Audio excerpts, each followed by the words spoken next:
welcome. Are you creating something? Are you manifesting something? Are you creating something that you want to touch, see, feel, taste? Some big change in your environment? If so, you are in the right place. If you're a woman in your 30s or 40s and you want to create a better life, a life that is aligned with who you are and your power and that nourishes you and your dreams become a reality in your life and especially in your love life, you're in the right place. My name is Iworiosa. I'm an initiated spiritual guide and oracle. My temple is Moon Garden Temple, and you can find me there, moongardentemple.com. Let's talk about the creative, the manifesting, the things that we can touch, feel, see, experience tangibly in front of us, and creating those things.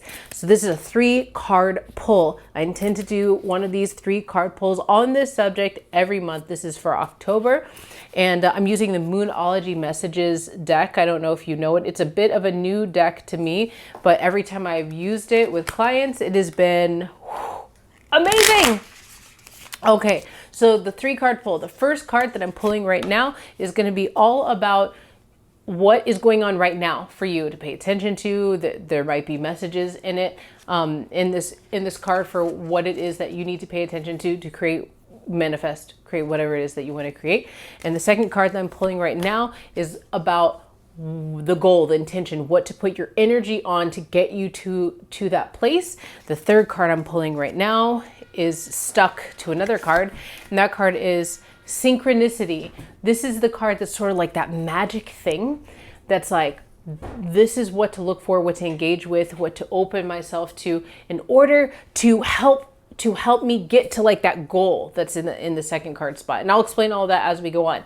I want to say before we go on though, hey, when we think about manifesting, the way it's talked about a lot on the internet, there's like from the shallow to the very deep. Like there's things like I want, and by shallow, I don't mean it's bad necessarily, because sometimes it's like, I just want a new Ferrari. I want a fresh new Benz, right? Sometimes that's what people are manifesting. That would be like on the shallow material side. That doesn't mean it's bad. I'm not saying that I'm just saying like that is not like the deepest thing. Like the deepest things are like completely changing our being. When we're manifesting a completely new being to be more aligned with who we are, getting closer to like the spiritual realms and everything,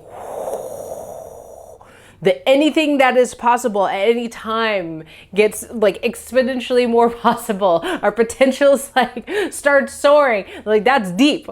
That's where I want you to go, because I want you get into that place where like manifesting the like more shallow things are easier for you. Okay, all right, let's go. So the first position is, oh wait, I don't think I made my point. My point is like sometimes you're manifesting like the things, but sometimes you're also manifesting like new habits. Like for example, sometimes I get irritable, and there was a time in my life where I lived there, and I don't anymore because I manifested, changed, transmuted what was inside me so that I didn't have to live there anymore. The ability now is a place where I visit sometimes, is not where I live. That's part of manifestation, right? So right now, the card that comes up is intuition. These cards are so beautiful. I love that there's like Pegasus on either side of this person. So right now it's speaking to, don't ignore your intuition. Don't ignore your intuition is first. Intuition, instinct, intuition are very, very first in you, in your creative process. And this is something that I think is easy to remember in the beginning of the creative process, or the, bringing something, calling something into our life process. But we tend to forget when we get along the way. So for example, say what I'm creating is a book report. We'll make it easy because we've all done a book report. So I have this book report to do. I know I need to go to the library, get the book, read the book, take notes, maybe get some bullet points, start writing out, recheck, revise, maybe get somebody to read it, blah, blah, blah, turn it in. Okay, so that's the book, or even practicing it out loud, because some teachers make you say it out loud, your book report. Read it out to the class, practice reading, because I was never good at reading out loud to the class, and then that's the book report, right? So I know in the beginning, like getting the book and everything, all that stuff is easy, but as I go through to that point in the process where I've written the book report and it's like the next thing I need to do is get somebody to read it. That sort of getting towards the middle and the end of the process is where we tend to forget about our intuition. I know I've had the experience as a kid. Like, my dad has been working all day long. He's been like on buses getting work and on buses getting back from work. He might not be the best person to practice my shaky reading in front of at like 6:30 p.m. when all he wants to do is fucking relax.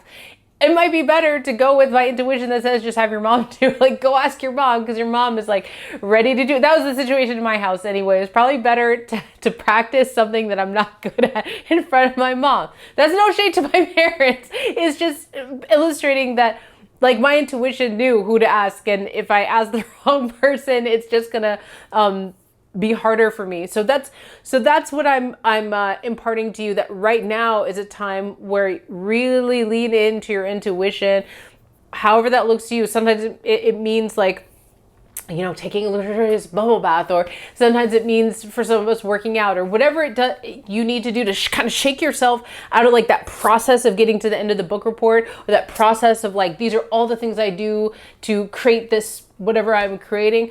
Take yourself back for a minute, shake yourself up, and like feel inside of like what your intuition is saying the next step is to do. Or if you know what the next step has to be, ask your intuition, allow those little voices that come from down here. You can't see in the video, but like your gut and your heart, your solar plexus and your heart, allow those voices to talk that don't always have the loudest voices. Usually they're in whispers, to come in and let you know, like, these are the things that you need to do next.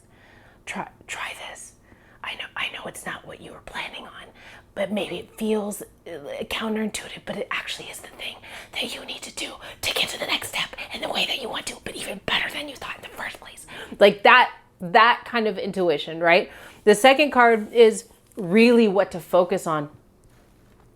What to focus on and direct yourself towards what to spend time on. And this is talk to the moon, communicate. To me, that just means talk to, like, I love like, you know, what we call moon magic and interacting with ancestor moon. That, you know, some of my initiations have to do with, this is Bisu, by the way. Some of my initiations have to do with those relationships that I have with, you know, with nature, especially the moon. But ultimately communicate with nature. This is something that I'll come back to over and over again. I used to teach anti-racism from a spiritual perspective. And one thing that I always brought up is that we all on this earth share the same wound when it came to colonization. And that was our ancestors. Doesn't matter what you look like. Our ancestors communed with nature all the time. We knew we were part of nature.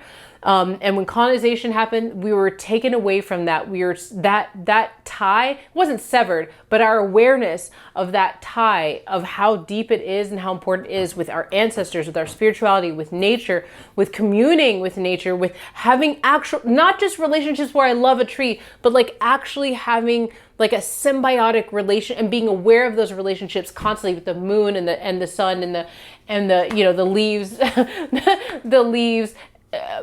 Even just the same way we would with our cats and our dogs, not necessarily like they're pets to us, but like to know each other in those ways so intimately is something that has been taken away through colonization from all of us. It's part of a wound that we share. So in this thing that you're manifesting, if you go and start to communicate with nature, whatever you're drawn to, it could be the fire, it could be the river next to your house. If you feel like you are sort of like city locked and you aren't able to access sort of nature, you can light a candle in your house safely. Light a candle in your house. Get some dirt from a plant. That is also nature. Talk to, you know, a plant. You can find nature somewhere around you, right? And if none of those things work, then yeah, go communicate to the moon, just like this card says. Go out and talk. That's the best way. Look, manifesting and praying, very almost the same thing. Like, just start talking and saying, first, always start with gratitude. Always. Whether it's your ancestors or your spirit or deity, whatever, nature. Thank you. Thank you for being here. Thank you for nourishing me. Thank you for being part of the ecosystem that helps me be alive.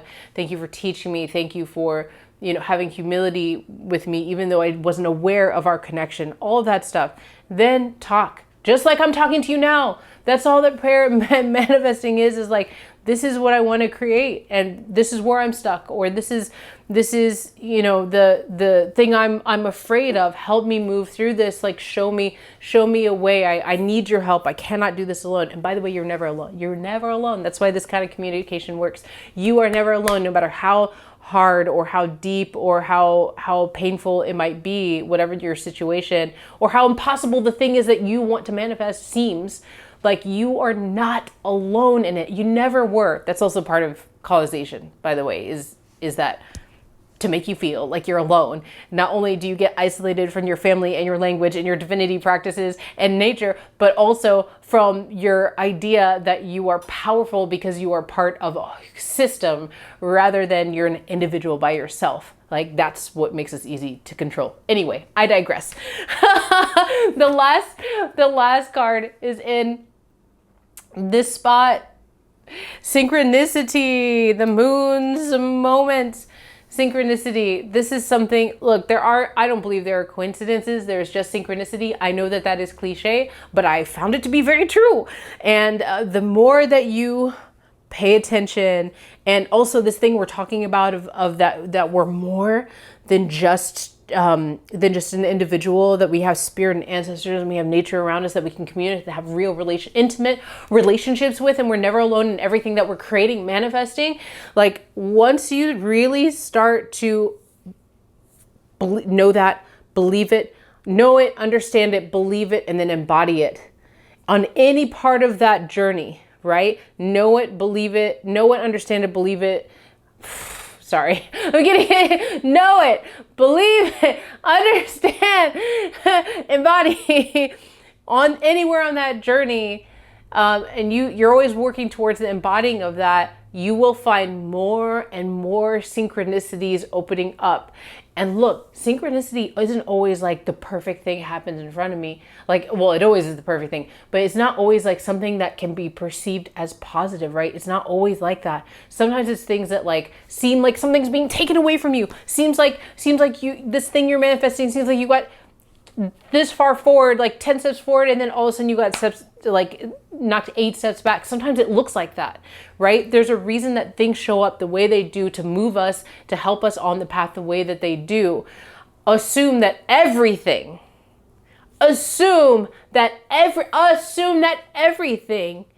your intention is clear and you know what you're creating and you're on the path and you're open and you do it with the spirit and ancestor energies around you, assume that everything is there synchronously to help you get to where it is that you want to be. Like, just assume it. What do you have to lose? You're on a path of creation. Like, what? It just lead you to some other path of creation that's also really good for you. So it's a win-win if you allow it to be a win-win. That's what I'm telling you. Okay, so that's the reading. But there's more I want to share with you, for you creators, you manifestors.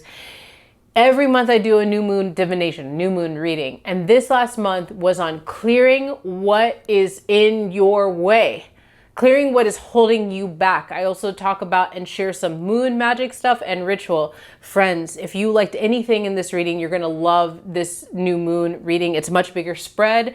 And the best part is you can pay what you can. It's, it doesn't have to be super expensive for you. I think the lowest is like $12 or something like that. So please go and check that out. I will post the link somewhere around this video, wherever it appears, or you can find it at moongardentemple.com, which is my website. Did you like this reading? It was simple, short, sweet. It's a new sort of format for me. Let me know how it landed for you in the comments. Let me know if there's something else you want to hear about on this subject of creating and manifesting. I'd love to do readings and share about that, because I will make this video again in a month for November. Okay, I'm Iworiosa. See you later. Bye.